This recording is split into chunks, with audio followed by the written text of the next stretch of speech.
Bonsoir. L'hôpital public est en crise. Services en sous-effectif, personnel soignant épuisé. Le déficit cumulé des trois établissements, Pierre-Zobda-Kittmann, Mangoville-Saint-Trinité, dépasse les 147 millions d'euros. La fusion annoncée sera-t-elle le traitement qui arrêtera cette hémorragie? Tentative de réponse dans ce numéro de Place Publique. Nous sommes au service SOS Main classé 9e au niveau national. Peut-être l'arbre qui cache la forêt, car la fermeture annoncée des urgences de Mangoville-Saint, le manque d'effectifs dans les autres services d'urgence crée une vive émotion et des mouvements d'humeur de plus en plus fréquents. Fabienne Léonce a enquêté sur ce mal qui ronge les personnels de santé publique.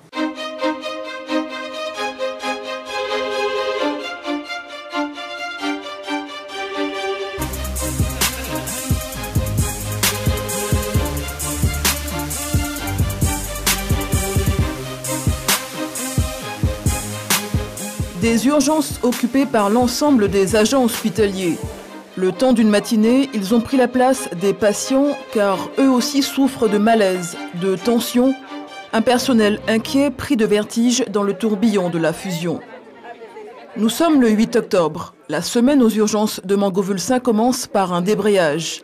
Médecins, syndicats, agents paramédicaux ont décidé de parler de leurs maux.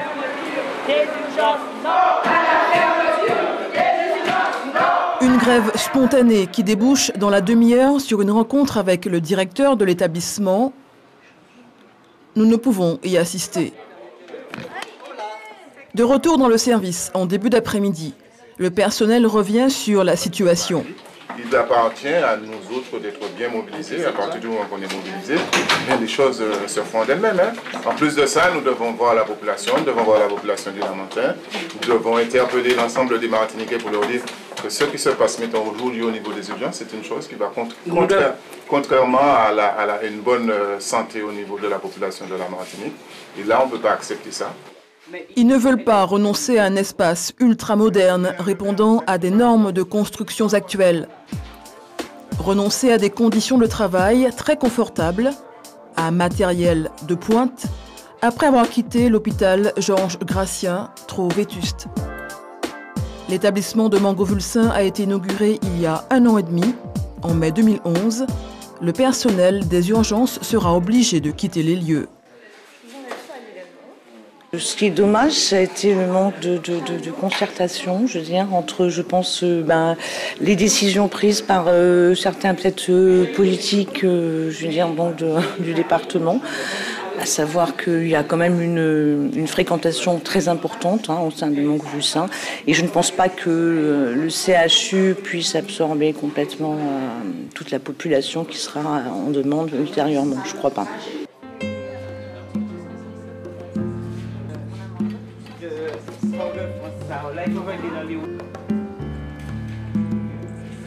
Ici transitent en moyenne 50 patients par jour. Et l'intérêt pour cette drépanocytaire résidant à Ducos est évident. Le plus souvent, ça me prend à 3 h du matin. En général, c'est vers cette heure-là. Donc j'arrive, c'est tout de suite, c'est systématique. En fait, j'arrive, je n'ai pas à attendre en fait. Tandis que si c'est à la Ménard, je vais attendre 10 heures avant qu'on puisse me soigner. Donc, j'ai le temps de bien ressentir mes douleurs. Tandis que ici, non, le docteur, il arrive tout de suite. Il me demande qu'est-ce que j'ai pris comme médicament. Je dis ce que j'ai pris. Et, après, c'est morphine.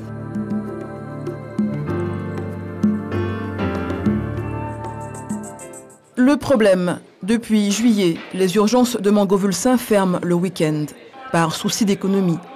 Argument avancé par les auteurs de la réforme, une trop grande proximité des urgences du Lamentin et de la Ménard, 7 km séparent les deux établissements. Argument que conteste ce médecin arrivé en Martinique il y a quelques mois. La proximité n'est pas un argument. Au contraire, la proximité ici, c'est le besoin fondamental dans cette zone géographique qui est le bassin du Lamentin, où il y a une forte densité de population et nous avons des avantages au Lamentin. On a un meilleur axe routier par rapport à l'hôpital de la Ménard qui fait que les gens ils viennent ici plus facilement par la route. Aussi, on peut expliquer le besoin d'un deuxième site à Mangovulsin pour d'autres raisons. Des raisons locales, géoclimatiques. On est exposé à plusieurs risques naturels. Aux urgences de la Ménard, le personnel enchaîne des heures de travail en attendant le renfort de leurs collègues de Mangovulsin. 36 heures d'affilée pour ce chef de service les 11 et 12 octobre dernier. Et le week-end, la cadence est infernale. Globalement, l'équipe est très fatiguée. C'est-à-dire qu'on a passé un été avec, donc, comme on le disait tout à l'heure, une recrudescence de patients. On est très régulièrement sous-effectif. Et on fait très souvent appel à des personnels qui sont rentrés chez eux, qui devraient être en repos, à qui on demande de revenir. Pour l'instant, je dirais que l'équipe tient le choc, mais qu'il est évident que tout le monde est extrêmement fatigué. Et pour les patients, ce sont des heures d'attente interminables dans les couloirs. Alors, je suis arrivé ici vers 7h16 ce matin. J'ai été pris en charge par une infirmière, ensuite par un médecin, ensuite je suis allé en radio et puis depuis environ 10 heures, je suis là, j'attends. Il est quelle heure? Eh bien, il est 13h15. Ils m'ont promis une chambre B1, mais qui jusqu'alors n'est pas encore libre. Donc je suis en train d'attendre. Donc depuis hier soir, ils m'ont dit cela. Mais je suis en train d'attendre, je suis installé là comme ça.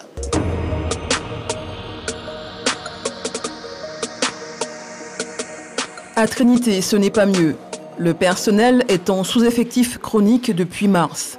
Les dysfonctionnements quotidiens ont précipité le départ de 6 médecins urgentistes en 6 mois.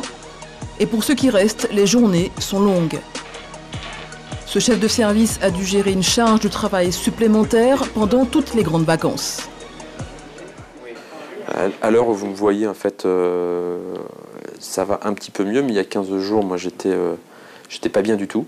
Hein, j'étais irritable. Je passais mon temps à crier sur mes enfants à la maison. Je dormais pas beaucoup. Je passais 90 heures par semaine à l'hôpital. Et effectivement, comme vous dites, le corps, il a ses limites. Il y a un moment où, à partir du moment où on s'est retrouvé en effectif vraiment plus restreint, ça n'a pas été de gaieté de cœur, mais avec mes collègues, on a décidé de se retrancher derrière nos statuts de professionnels. C'est-à-dire qu'en théorie, on n'est pas censé faire davantage que 48 heures par semaine. Et puis, donc on a rendu un planning avec des trous.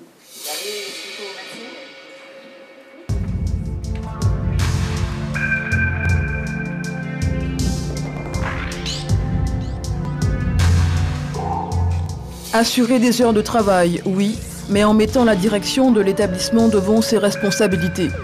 Trouver des remplaçants pour continuer à faire fonctionner un service qui tourne H24, 7 jours sur 7.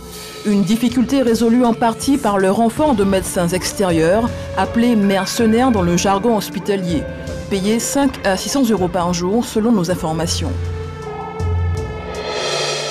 Entre épuisement, amertume, tension et colère, le mal dont souffre le personnel hospitalier est profond. Les gens ont du mal à se projeter, en fait. Et c'est ce manque de vision, en tout cas, sur les semaines, les mois, les années qui viennent, qui est source d'angoisse, d'anxiété. Il y a ces propos à propos du reclassement de 1100 personnes, quasiment, nécessaire. Beaucoup ont peur que ce soit du faux reclassement, du licenciement, même si c'est pas l'objectif et c'est ce qui est écrit par l'ARS. On voit pas mal de gens qui ont des maux de ventre, du mal de dos, des maux de tête, en tout cas en ce moment, parce que voilà, il y a une anxiété permanente. On ne sait pas justement comment vont se passer les semaines, les mois qui viennent. Et effectivement, ces bruits qu'on fait courir sur la fermeture de ce service ou de tel autre, le départ de telle personne, ben voilà, ça n'engage pas à la sérénité, quoi. Sébastien Pfeffer a quitté le service des urgences de Trinité il y a quelques semaines, après 12 ans d'activité. Il était de ceux qui n'ont pas hésité à dénoncer la réforme actuelle, la fusion et ses dysfonctionnements.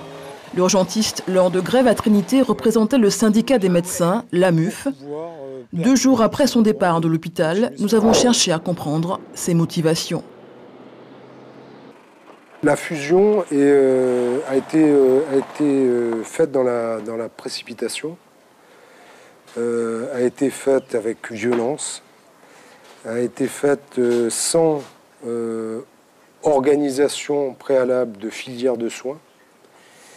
Et vous avez par exemple la fermeture des services de chirurgie sur Trinité, orthopédique et viscérale, qui nous impose de transférer tous les patients qui sont du ressort de la chirurgie orthopédique et viscérale, sur le CHU La Ménard, que vous avez des patients qui sont conditionnés aux urgences de Trinité, qui vont attendre quelques heures une ambulance, parce qu'il y a une carence d'ambulance. Qu'une fois que ces patients-là auront attendu quelques heures dans nos couloirs, ils vont de nouveau attendre dans les couloirs des urgences de La Ménard, qui sont saturés. Et que cela crée une perte de chance pour les patients d'être pris en charge rapidement. Le patient est au centre de ses préoccupations. Mais ce médecin avoue ne plus pouvoir soigner correctement, dit ne plus pouvoir assister à une détérioration de la qualité des soins.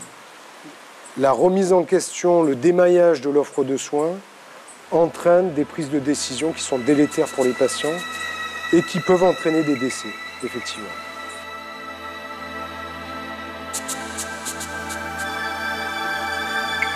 Autre départ remarqué, celui de l'ancien chef de service des Grands Brûlés. Service mis en place par ce médecin dès son arrivée dans le département en 91. Une filière largement reconnue aujourd'hui au niveau national, mais en interne, des défauts d'organisation, des difficultés entre services de réanimation, un manque de moyens humains et financiers ont eu raison de la motivation de Didier Château-Henry. La population était apparemment satisfaite de la qualité que nous offrions, mais nous n'étions plus en mesure d'apporter cette qualité.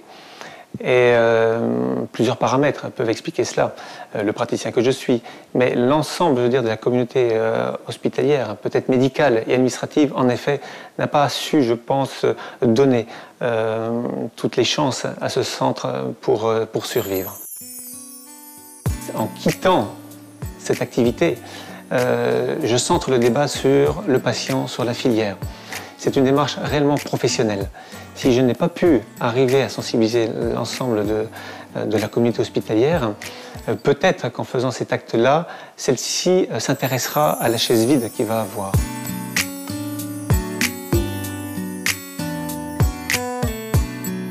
Malgré tout, les équipes veulent tenir bon. Elles ont le souci permanent d'une prise en charge correcte du patient. Pourtant, un phénomène nouveau a une incidence directe sur l'épuisement du personnel, phénomène qui participerait au déficit des comptes de l'hôpital. Les urgences seraient devenues un lieu de garderie pour personnes âgées le week-end et pendant les vacances scolaires. Une situation inédite observée par les agents eux-mêmes, des propos que nous avions obtenus en caméra cachée.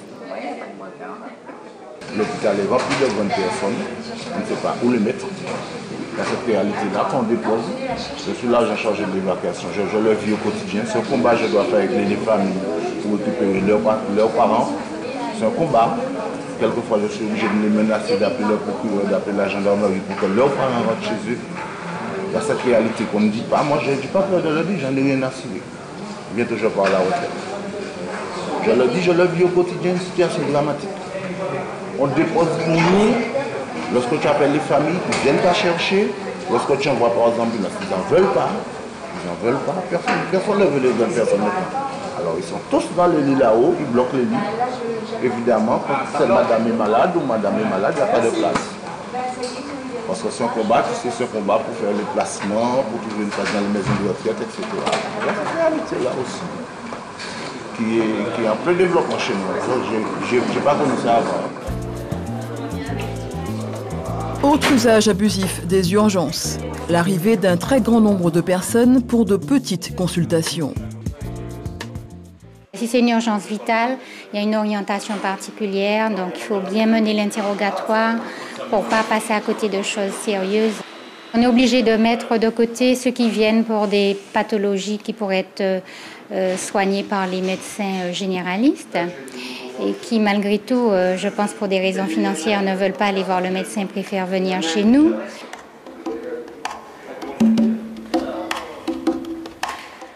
Les urgences révèlent la complexité d'un système qui doit à la fois assurer un service de soins à la population dans des conditions souvent délicates, gérer une masse salariale importante, des moyens techniques coûteux, des filières en doublon, tout en tenant compte d'un déficit historique dans un contexte de réforme nécessaire. La fusion prend effet en janvier 2013. C'est la solution mise en place par les établissements pour sortir de cette situation de crise. Mais elle oppose radicalement direction et syndicats. Richard Cambas est directeur par intérim de l'hôpital de Trinité depuis 2006. Il gère au quotidien un budget restreint, un manque de recettes chroniques, des fournisseurs qui demandent à être payés. Cette fusion des 3 établissements est selon lui une phase nécessaire. On a affaire à un projet, si vous voulez, qui est en fait une dernière chance quoi, pour les établissements. Donc on n'a pas droit à l'erreur, dans le sens où, de toute façon, si la fusion n'était pas la solution, il faudrait bâtir une alternative. On dit qu'on ne nous a pas donné le choix. Il y a plusieurs choix possibles. Il n'y a pas que la fusion en termes de coopération. Il y a plusieurs d'autres possibilités. On ne nous a pas donné le choix. Les syndicats s'élèvent contre ce plan. Ils dénoncent une réforme qui génère trop de souffrances et d'incertitudes. Lors de cette conférence de presse du 9 octobre dernier, 4 organisations syndicales ont annoncé un recours en annulation auprès du Conseil d'État, parce qu'elles considèrent que le décret d'application pour la fusion des 3 CHU de Martinique est illégal, en mettant en avant des vices de procédure. Non à la fermeture des urgences. Non à la fermeture. Le bras de fer continue. Non à la fermeture.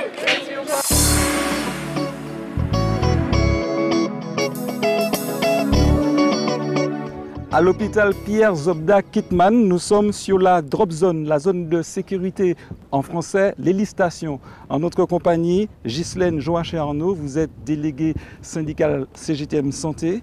Oui. Madame Joachim-Arnaud, comme les 4 autres organisations syndicales, vous n'avez pas adhéré à cette annonce de recours en annulation du Conseil d'État. Est-ce que ça veut dire que dans l'intersyndical, vous avez du mal à vous entendre ? Non, c'est la preuve qu'au niveau de l'intersyndical, des syndicats de la santé, nous avons des fois des positions différentes. Et en l'occurrence, nous n'avons pas décidé de participer à ce recours au Conseil d'État. Pourquoi ? Ça ne nous semble pas fondamental. C'est des questions de procédure. Donc, sur ces questions de procédure, nous croyons que l'administration a pris vraiment la décision d'aller vers la fusion. Les conditions dans lesquelles la fusion se met en marche ne sont pas terribles, nous l'avons dit, nous l'avons dénoncé, et c'est pour cela qu'avec les autres organisations syndicales, nous avons défendu le point de vue du gel de la fusion, c'est-à-dire de faire un stop sur image, de faire le point de ce qui se fait, de ce qui ne se fait pas, de l'endroit des réflexions qui ont déjà abouti, de celles qui sont en cours. L'administration, a priori, n'a pas été d'accord sur cela. Ça veut dire que il vous semble qu'une réorganisation des services sanitaires de la Martinique, ce n'est pas une priorité vu la situation financière. Je rappelle le déficit de 84 millions d'euros. Non, vous savez, depuis de nombreuses années, les différents gouvernements qui se sont succédés ont décidé de faire des économies sur les services publics et notamment sur le service public de la santé. Ils ont décidé de s'attaquer aux populations au niveau de leur porte-monnaie, en ne remboursant pas les médicaments, par exemple, en instituant toute une série de taxes et d'impôts. Et ils ont décidé aussi de modifier le budget de fonctionnement des établissements de santé. Ce budget de fonctionnement a fait des dégâts. Nous supportons les dégâts en Martinique et dans les autres pays d'outre-mer, comme ils supportent les dégâts aussi en France. Mais la situation des établissements de santé dans les pays d'outre-mer est plus compliquée puisque nous vivons à 8000 km des centres de production, des gros appareillages, des médicaments, de ce que nous utilisons presque quotidiennement dans les hôpitaux. Cela coûte cher d'acheminer tout cela, ça occasionne des frais supplémentaires et l'administration, depuis près de 6 ans, a refusé de réévaluer ce fameux coefficient géographique, cette compensation due au fait de l'éloignement. Qui était une solution quand même pour aider les hôpitaux mais attends, dans on leur ne dit pas que cette complexité. Et ils ont ajouté 1% quand même. Mais non, on ne dit pas que... au contraire, on dit qu'il faut la réévaluer. Cette réévaluation devait être effective depuis pratiquement 2011. Elle devait être... On devait être en plein dedans en 2012, mais l'orientation du gouvernement date de 2006. C'est pour vous dire que ça fait longtemps qu'on en discute.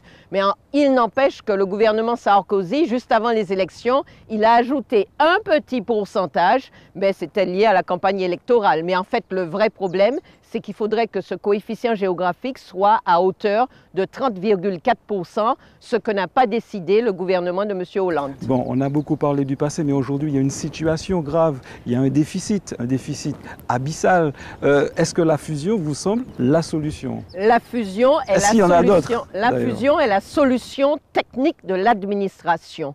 Mais qu'on fusionne ou qu'on ne fusionne pas, le déficit des différents établissements demeure. 145 millions le déficit de chaque établissement demeure. Quand on additionne, ça fait 147 millions. Et quand on additionne toutes les dettes de tous les hôpitaux concernés par cette fusion, ça fait 353 millions d'euros. Donc ce sont des sommes importantes, mais ce sont des sommes importantes et relatives quand on regarde comment le gouvernement réagit par rapport à d'autres problématiques économiques. Eh bien, cette semaine, il n'empêche que pour PSA, l'établissement financier de PSA a des difficultés. Eh bien, j'ai entendu dire qu'on va leur donner 7 milliards d'euros. L'autre jour, c'était le crédit immobilier qui avait des difficultés. On leur donne 3 milliards d'euros. Mais en même temps, le gouvernement, avec le projet de loi de financement de la sécurité sociale pour 2013, voudrait que les hôpitaux fassent des économies à hauteur de 657 millions d'euros. Alors, d'un côté, on trouve de l'argent pour en donner à ceux qui en ont déjà et qui nous mettent dans l'état dans lequel nous sommes aujourd'hui. Et puis, de l'autre côté, on ne trouve pas pour les choses publiques, pour les choses d'utilité publique, comme la santé. Et à travers, et aussi régulièrement l'État qui vient de donner 100 millions pour remettre les contrats flots. Regardons les choses qui se passent autour de nous, les yeux grands ouverts. Bon, il ne s'agit pas d'accuser à tort et à raison, il s'agit de regarder ce qu'ils font quand il s'agit des établissements financiers et des banques. Ils trouvent de l'argent, ils ne mettent pas des conditions. Quand il s'agit de l'éducation nationale, de la santé, là il faut des conditions, là il faut imposer la population, là il faut imposer aux travailleurs des hôpitaux des conditions de travail exécrables. Et nous disons, la santé, eh bien oui, un État qui se respecte devrait pouvoir prendre en charge la santé de la population sans que la population ait à calculer par rapport à ses dépenses. On paie des impôts pour cela. Eh bien, j'estime que la politique de ce gouvernement-là, comme de ceux qui se sont passés avant, c'est la même. Est-ce que vous ne pensez pas que c'est un peu l'affaire de tous, cette dérive dans le monde hospitalier aujourd'hui? Dans notre reportage, on vient de voir ce comportement de certains Martiniquais qui laissent en plan dans les couloirs des vieux, des anciens, au lieu de les garder chez eux. Alors maintenant... Est-ce que vous aussi, vous n'êtes pas responsable en tant que délégué syndical de cette gestion, de cette orientation, de ces montées au créneau pour des intégrations d'ASH pendant toutes ces années? Est-ce que ce n'est pas un peu l'affaire de tous, finalement? Là, vous reprenez les propos des directeurs. Mais en tout cas, je peux vous dire que ce n'est pas... je ne me sens pas responsable de la pauvreté, de la misère en Martinique. Je ne me sens pas responsable que la population martiniquaise soit plus vieille aujourd'hui et qu'on sera le département dans les années 2030, le plus vieux de la France et des départements d'outre-mer. Je ne me sens pas responsable. On vit dans une société, il y a des gens qui ont le pouvoir de décision. Ceux qui sont aux commandes, ils doivent prendre des décisions pour régler les problèmes qui se posent à la communauté humaine. La réalité, c'est qu'aujourd'hui, on vit dans une société capitaliste et les problèmes du plus grand nombre, ce n'est pas la tasse de thé de nos dirigeants. Leur tasse de thé, ce n'est pas comment faire pour que l'ensemble des jeunes qui sont au chômage aujourd'hui trouvent un emploi, comment faire pour que les établissements scolaires puissent avoir des enseignants en nombre pour prendre en charge ceux qui ont des retards, comment faire pour que la population soit soignée en temps et en heure, comment faire pour qu'on puisse mettre tiens, la ministre de la Santé l'a dit l'autre jour, il ne faut pas qu'on soit à plus de 30 minutes d'une intervention urgente. Comment faire pour que, si on habite Grand-Rivière, si on habite Sainte-Anne, pour qu'on ait une intervention à 30 minutes maximum? Eh bien, il faut mettre une urgence au Carbet, il faut laisser l'urgence de Trinité et il faut en mettre une au Marais. Et celle de Mangovulsin, elle n'est pas de trop? Les gens ont décidé de construire Mangovulsin, ils ont décidé de Mangovulsin, ils le savaient. Maintenant, vous me dites, je vous réponds que pour prendre en charge les besoins de la population en matière d'urgence, mais il aurait fallu créer une urgence sur le Carbet et une urgence sur le Marais. Alors, est-ce que c'est un service d'urgence comme celui de PZQ ou celui du Lamentin ou celui de Trinité? Peut-être pas un service d'urgence aussi performant, mais des soins d'urgence que la population pourrait avoir sur ces deux sites. Et cela, ça avait déjà été évoqué, dit, travaillé, mais il n'empêche que l'administration n'a pas pris cette orientation parce qu'elle veut faire des économies. Et donc, vous avez parlé des embauches. Vous savez qu'il y a une époque où les directeurs des hôpitaux payaient des consultants pour pouvoir faire l'étude des manques d'effectifs dans les hôpitaux. On a payé, à l'époque, c'était des centaines de milliers de francs pour savoir combien de gens il manquait. Et aujourd'hui, on veut nous faire croire que nous sommes trop nombreux, qu'il y en a de trop. Ils veulent nous faire croire ça. Ils se racontent leur histoire à eux. Le vrai problème aujourd'hui, c'est que l'État a décidé de faire des économies dans la santé et elle souhaiterait que la population et les salariés payent pour ça. Et c'est pour ça qu'elle a envisagé de ne pas remplacer les départs à la retraite, de redéployer une partie du personnel. Et le dernier chiffre qu'on nous a annoncé ces jours-ci, c'est le chiffre de 876 équivalents temps plein de personnes qui ne seront pas remplacées. Ghislaine Joachim-Arnaud, je vous remercie. L'hôpital public accuse un déficit d'environ 147 millions d'euros. Quelles sont les causes de cet énorme trou financier? Une réorganisation des services sanitaires est en marche. Objectif, assainir les comptes, mais elle ne se fait pas sans conséquences. Reportage.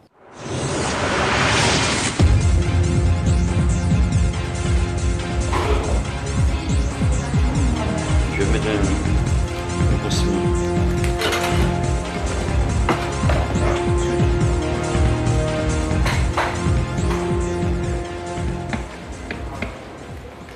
Qu'est-ce qui s'est passé? J'étais coincée par là. Un incident lors d'une perfusion réglé en moins de 5 minutes il y a quelques mois. L'infirmier du service aurait passé plus de temps auprès de cette patiente. Mais voilà, depuis l'annonce de mesures destinées à résorber le déficit de l'hôpital, la charge de travail du personnel a considérablement augmenté.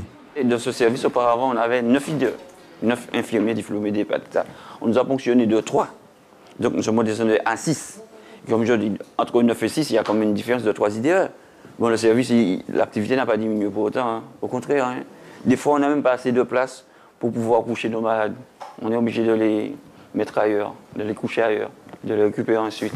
C'est pour montrer que l'activité ne tarit pas ici. Alex Rémy travaille dans le milieu hospitalier depuis 32 ans. Dans ce service qui regroupe 2 spécialités, l'ORL et l'ophtalmologie, l'équipe paramédicale est dans l'attente depuis août d'un nouveau chef de service et depuis 1 an d'un cadre hospitalier. En attendant, le personnel pallie aux urgences, parfois au détriment des patients. D'accord. Pourquoi tu fais ça? Pourquoi tu joues bizarre? Il va rouler. Bon, on n'a peut-être pas le temps de discuter avec eux, ceux qui sont couchés là. Peut-être qu'ils ont besoin qu'on discute avec eux aussi. Une petite parole de réconfort, sans faire, comment ça va aller. C'est important pour eux. Mais des fois qu'on travaille mécaniquement comme ça, c'est vrai que l'affectif, l'empathie est un petit peu mis de côté. Une vingtaine de lits constamment occupés, un personnel soignant jour et nuit débordé. Cette situation, aux yeux d'Alex Rémy, devient presque invivable. Cet ancien du CHU se dit nostalgique d'une époque où il prenait plaisir à soigner. C'est descendu tout à l'heure, on avait pris à 14,8. Hein. D'accord, ok. Le personnel, je veux dire qu'il est peut-être plus performant, mieux formé, mais plus stressé. Parce qu'on te demande de faire tout seul ce que tu devrais faire à 2. C'est arrivé de ce service-là qu'un week-end, le service n'a pas été nettoyé parce qu'il n'y avait pas d'agent pour nettoyer le service. Et des fois, quand ils ne sont pas là, il est tout seul aujourd'hui. Il n'y a personne cet après-midi, il n'y a personne cet après-midi. Si on a besoin de récupérer une chambre pour coucher un malade, comment on fait? Comment on fait? Nettoyer la chambre, désinfecter, décontaminer le sol. Qu'est-ce qu'il le fait?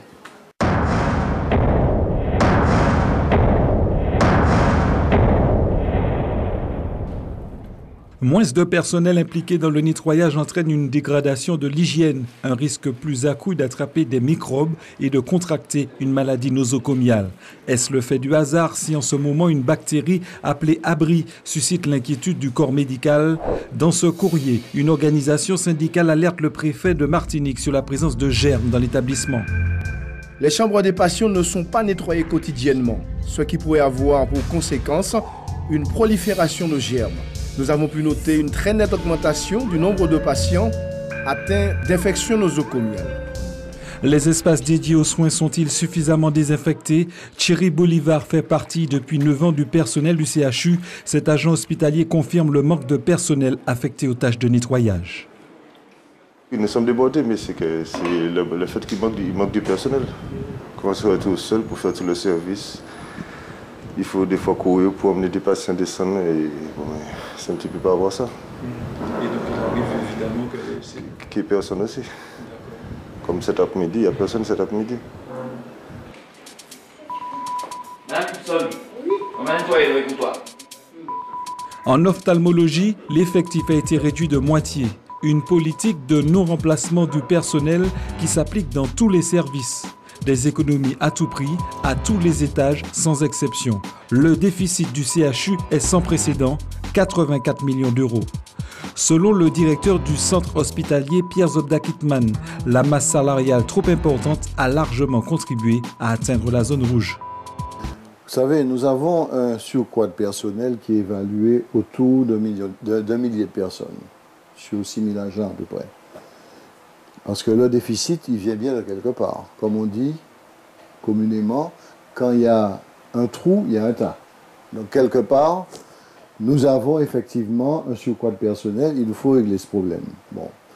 C'est vrai que dans un contexte comme celui-là, il paraît difficile de pouvoir justifier des embauches complémentaires.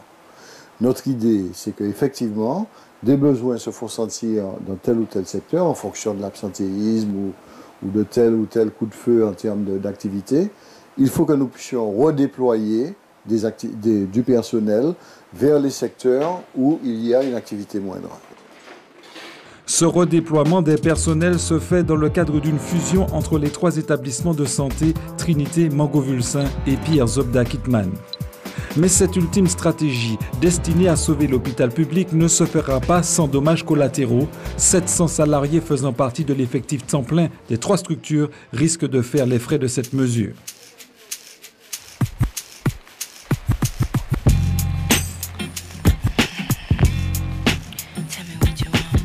Dans un quartier rural du sud de la Martinique, nous avons rencontré Christelle, 25 ans. Durant ses 2 premières années au CHU, la jeune contractuelle assure des remplacements. En 2010, elle est positionnée sur un poste vacant. Mais en juin 2012, elle est contrainte de s'absenter pour raison de maternité. À la fin de sa grossesse, Christelle doit retrouver son emploi. La jeune mère de famille est aujourd'hui sans nouvelles de son chef de service. Inquiète pour son avenir, elle demande à notre équipe de préserver son anonymat après avoir accepté dans un premier temps de parler à visage découvert. En fait, c'est que moi, depuis 2008, j'ai toujours travaillé au CHU. Je me sentais déjà à l'aise, je me sentais déjà pas vraiment stable, mais c'était quand même rassurant parce que pour une jeune, c'est pas facile de trouver du travail aujourd'hui. Et j'avoue que depuis que je suis en congé, et le fait de savoir que c'était pas sur la reprise, ça m'a un petit peu inquiétée et stressée. L'inquiétude de Christelle est d'autant plus grande que l'entreprise de son compagnon a également subi il y a quelque temps une vague de licenciements. Depuis l'arrivée de son bébé, la jeune fille a emprunté à sa banque pour aménager un bas de villa, sans compter un remboursement de prêt pour sa voiture. Ne plus travailler pour Christelle serait synonyme de catastrophe. Je viens d'avoir un bébé et lui aussi, il faut que je commence à construire son avenir. Donc le travail pour moi, c'est très très très important. C'est important parce que Dans la vie où nous sommes aujourd'hui, sans travail, nous sommes rien. On ne peut pas attendre que sous les aides de la CAF ou autre. Moi, ça m'intéresse pas cette vie-là. Je suis déjà habituée d'être en activité, donc c'est vraiment un besoin pour moi de reprendre mon travail. On est bien loin de l'âge d'or de l'hôpital qui était considéré comme un ascenseur social. À une énorme masse salariale constituée dans les années 80 s'ajoutent des problèmes d'organisation interne à chaque service. Un manque de recettes lié en partie à une politique gouvernementale, la tarification à l'activité, la T2A destinée à favoriser l'autofinancement des hôpitaux. À la liste des erreurs du passé figure également la mauvaise prise en compte des surcoûts liés entre autres à des activités trop peu rentables. Aujourd'hui, le déficit comptable cumulé des 3 établissements de santé est de 147 millions d'euros. Mon problème, c'est qu'aujourd'hui, je n'ai pas les moyens de payer ce personnel au-delà du 30 septembre. À partir du 1er octobre, je paie à crédit. Vous comprenez? J'ai des fournisseurs en Martinique, des chefs d'entreprise qui emploient du monde et qui tous les jours me téléphonent en me disant « Monsieur, vous me devez 400 000 euros, vous me devez 800 000 euros, vous me devez 1 200 000 euros. Je vais être obligé de mettre la clé sous la porte. » Ça, c'est des réalités.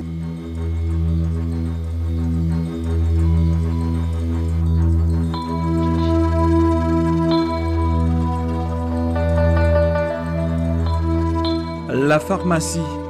Ici sont stockées 3000 références destinées aux 70 services qui dépendent du CHU. Face à une forte demande, il arrive qu'il y ait des ruptures de stock.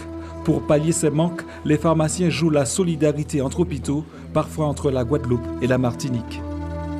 Compte tenu des délais et des retards de paiement par notre établissement, on se trouve face à une situation de blocage de certains fournisseurs qui demandent à être payés avant de livrer les médicaments. S'il n'y a pas d'alternative, nous allons rentrer en négociation avec le fournisseur pour essayer de débloquer, mais il faut être conscient qu'il y a quand même une certaine rupture de confiance entre la pharmacie et les fournisseurs, parce qu'après 6, 8, 10 mois de difficultés, les fournisseurs sont de moins en moins à l'écoute.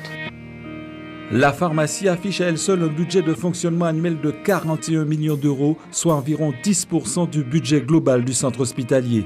Entre les transports et le stockage, les coûts sont plus élevés comparés aux pharmacies situées dans les CHU de l'Hexagone.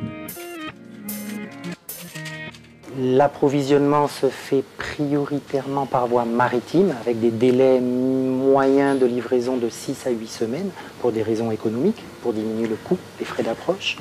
Et ensuite, une partie des médicaments ou du matériel stérile est approvisionnée par voie aérienne, les médicaments en température dirigée, froid ou des choses comme ça. Donc déjà, sur cet aspect approvisionnement, on a des délais importants de livraison qui font qu'on ne fonctionne pas comme une pharmacie de métropole. Le coefficient géographique est un mécanisme appliqué dans les DOM destiné à compenser les surcoûts immobiliers, salariaux et fiscaux, ainsi que les charges liées à l'éloignement.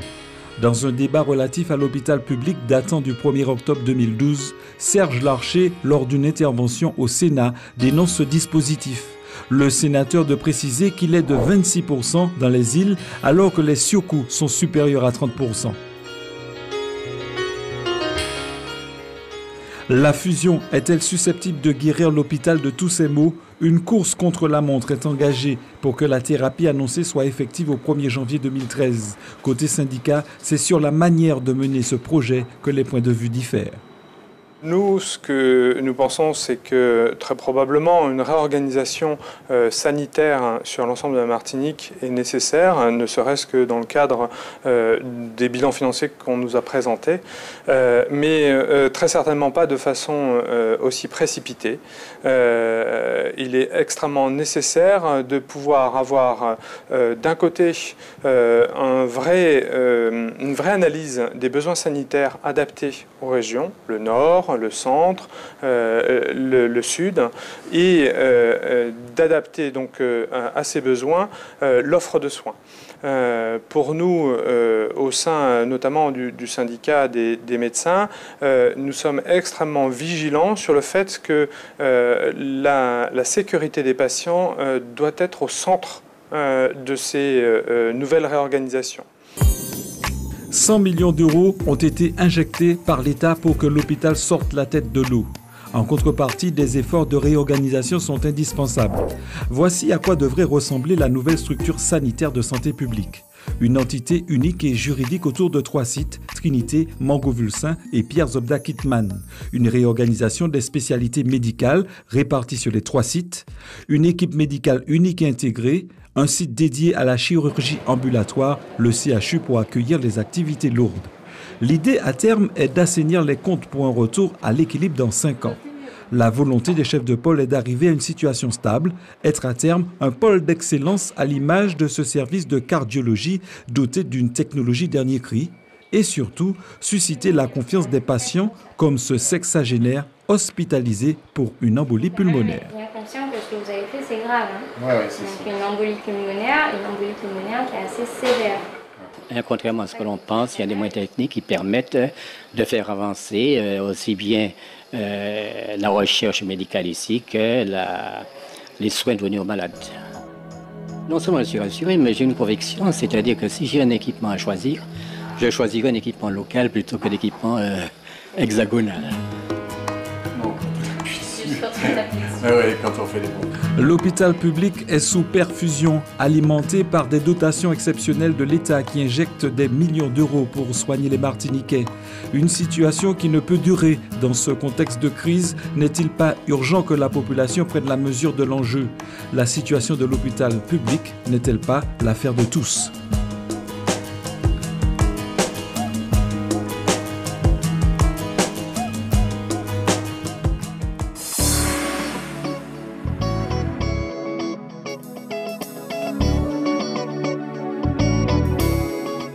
Nous sommes à l'Agora de l'Agence régionale de santé en compagnie de Christian Ursulé, le directeur général de l'ARS. Monsieur Ursulé, quand on regarde cette incursion dans les coulisses de l'hôpital public, on se pose des questions, on se demande si on peut s'y soigner sereinement, en toute quiétude.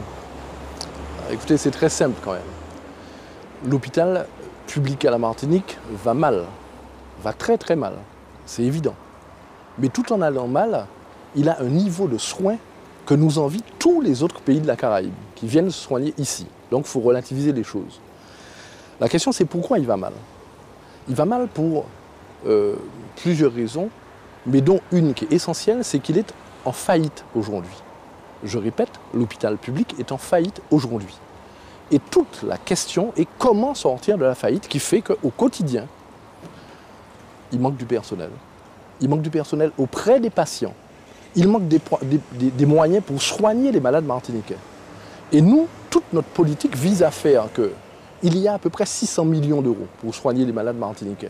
Nous voulons que tous ces 600 millions d'euros, jusqu'au dernier centime, soient mis strictement au service des patients martiniquais. Dans l'organisation actuelle, je répète, les dysfonctionnements, les difficultés de personnel, les manques de moyens, de médicaments, de fournitures médicales, de remplaçants, c'est dû à la faillite. La faillite, elle s'est construite sur 15 ans à peu près, et elle est datée très exactement de la fin 2009. L'ARS n'existait pas, le projet de fusion n'était pas annoncé. Donc ça n'est pas du tout lié à cela. C'est lié au fait que vous avez 400 000 personnes sur un petit rocher, la Martinique, et vous avez 3 hôpitaux qui se sont construits en pensant qu'ils étaient autonomes, avec des soins qui se font concurrence, qui coûtent éminemment cher, entre 1 500 € et 7 000 € par jour. Et donc, sur un petit territoire comme ça, il faut organiser les choses pour qu'elles soient rationnelles, pour que l'un aide l'autre et pas le contraire. Et c'est tout ce qui s'est passé, c'est le contraire. Ensuite, il y avait un management qui n'était pas adapté à cette situation. Il y a eu la pensée que l'hôpital était l'amortisseur social. Et donc les hôpitaux martiniquais, les 3 ensemble, ont 1200 personnes de plus que l'hôpital comparable de la métropole. Or, je ne pense pas que nous soignions mieux ici que la métropole. Pourquoi? Parce que ces personnes, en fait, sont surtout dans des services administratifs, techniques, ouvriers, etc. Et pas au pied du malade. À qui la faute, ce déficit? Est-ce que ce sont les politiques de l'époque? La faute n'est pas à une qui faisaient personne. Pression pour qu'on puisse recruter? Est-ce que c'était le management de l'époque? Qui est responsable de cette situation? La faute n'est pas à une personne. C'est une époque, c'est un système qui est révolu, disons ça comme ça. D'accord? Donc évidemment, il y avait tout le monde qui jouait ce jeu parce qu'il fallait embaucher des gens pour des emplois aidés, parce que directeurs, personnel soignant, tout le monde avait intérêt à ce que l'hôpital recrute le plus possible.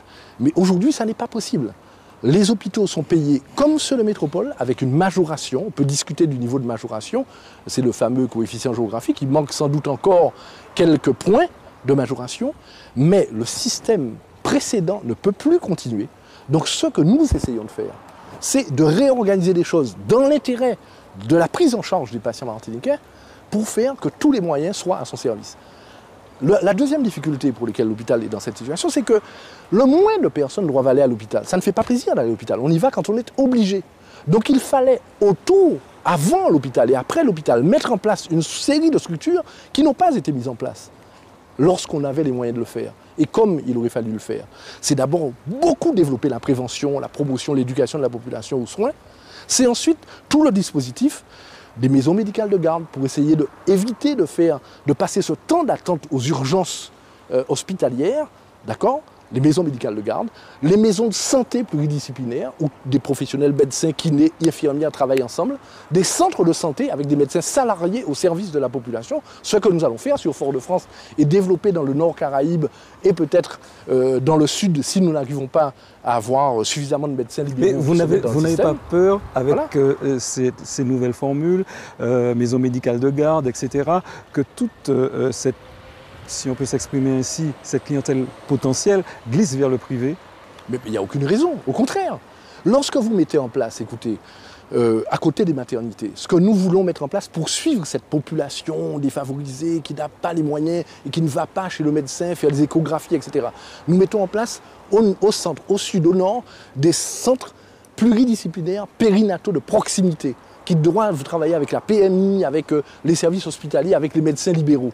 Eh bien, les patients, ils sont suivis dès le départ. Ils viennent à l'hôpital public. Nous ne les dirigeons pas vers la maternité privée. Ce qui les dirige vers la maternité privée, c'est lorsque l'hôpital public et son système n'est pas au point. Et les malades, mais ils vont là où il y a le confort. Le directeur du CHU parlait d'un surplus de personnel, 1000 personnes environ en trop. Et quand on parcourt les services, on a le sentiment qu'il manque de personnel soignant. Où est le problème? Mais écoutez, c'est une contradiction, mais qui n'est qu'apparente. Parce que tout le monde a raison. Je répète, lorsque vous prenez l'hôpital martiniquais fusionné, les trois, Fort-de-France, Saint-Martin, Trinité, vous le comparez à des CHU importants, mais moyens en métropole, Poitiers, Angers, des établissements de ce genre. Il y a ici 1200 personnes de plus qu'en métropole. Or, la Martinique ne soigne pas mieux que la métropole. Or, vous avez raison, le personnel, lorsqu'il le dit, il a raison. Dans les services, le personnel souffre. Qu'est-ce qui se passe? C'est qu'au fil des années, le personnel qui a été en majorité recruté, en excédent, si vous voulez, recruté, est dans des services qui ne sont pas au pied du malade. Ce qui fait que le personnel au pied du malade, le personnel soignant, a raison de dire « mais nous on souffre, on n'a pas, il nous manque des gens ». Donc il est fatigué, il est malade, il est déprimé, etc. Et il se met en maladie, il est en maladie aussi. Est-ce que vous voyez? Donc il manque de plus en plus de personnes et on ne trouve pas sur le terrain des gens pour les remplacer. Il faut des années pour former le personnel soignant. Donc nous sommes dans un cercle vicieux qui fait que le malade est mal soigné, que le personnel souffre, parce que, pour vous donner un chiffre, sur le CHU de Fort-de-France, je ne parle même pas du Lamentin et de Trinité ajouté, il y a 400 ETP, 400 équivalents temps plein, 400 personnes, du 1er janvier au 31 décembre, qui sont en arrêt maladie. Parce que le personnel souffre. Et c'est un taux d'absentéisme qui est largement supérieur à la moyenne. Une dégradation importante du système de santé. L'une des preuves, c'est que les médecins de qualité s'en vont aussi. Mais, attendez, il y a déjà un turnover naturel de médecins. Mais dans une situation où ça va mal, où évidemment il n'y a pas d'équipe intégrée pour travailler ensemble, il n'y a pas une émulation, il n'y a pas une perspective devant, des